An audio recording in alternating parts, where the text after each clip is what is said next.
Euskadiko lehen sektoreak goi mailako prestakuntza duten profesionalak ditu. Elikakate osoan implementatutako jardute egokiak ezinbesteko tresna dira gure produktuen segurtasuna eta kalitatea bermatzeko.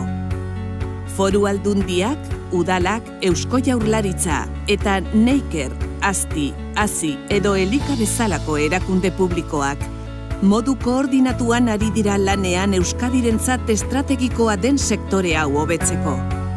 Batetik, sektoreari Europako arautegira egokitzen laguntzen, eta bestetik, ikertzen eta berritzen gure produktua lehiakorrago egiteko. Elikakatearen lehen mailan egindako kontrolek sektorea sendotzeko balio dute, eta Europa osoari gauzak ondo egiteko gure konpromisoa erakusteko. Eusko Jaurlaritza, pertsona helburu.